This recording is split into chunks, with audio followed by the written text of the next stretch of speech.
اعوذ باللہ من الشیطان الرجیم بسم اللہ الرحمن الرحیم۔ حضور صلی اللہ علیہ وسلم کی یتیم پر شفقت کا واقعہ۔ نبی علیہ الصلوۃ والسلام عید کے دن گھر سے مسجد کی طرف تشریف لانے لگے۔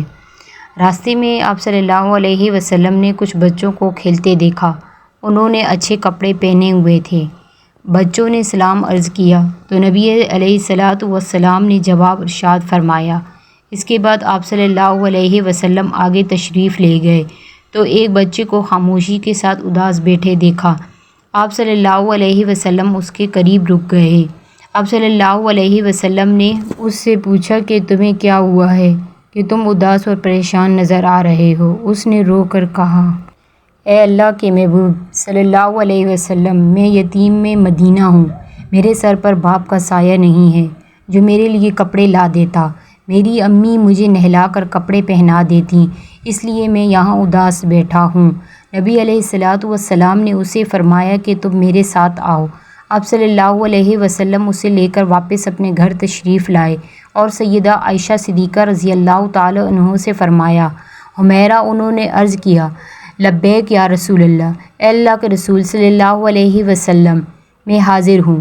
آپ صلی اللہ علیہ وسلم نے فرمایا، اس بچے کو نہلا دو۔ چنانچہ اسے نہلا دیا گیا۔ اتنے میں نبی کریم صلی اللہ علیہ وسلم نے اپنی چادر کے 2 ٹکڑے کر دیے۔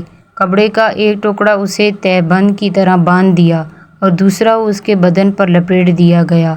پھر اس کے سر پر تیل لگا کر کنگھی کی گئی، حتیٰ کہ جب وہ بچہ تیار ہو گیا اور نبی علیہ الصلوۃ والسلام کے ساتھ چلنے لگا تو نبی علیہ الصلوۃ والسلام نیچے بیٹھ گئے اور اس بچے کو فرمایا، آج تو پیدل چل کر مسجد نہیں جائے گا بلکہ میرے نبوت والے کندھوں پر سوار ہو کر جائے گا۔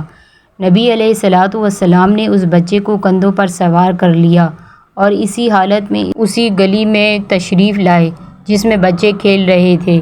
جب بچوں نے یہ معاملہ دیکھا تو وہ رو رو کر کہنے لگے، کاش ہم بھی یتیم ہوتے اور آج ہمیں بھی نبی کریم صلی اللہ علیہ وسلم کے نبوت والے کندھوں پر سوار ہونے کا شرف حاصل ہوتا۔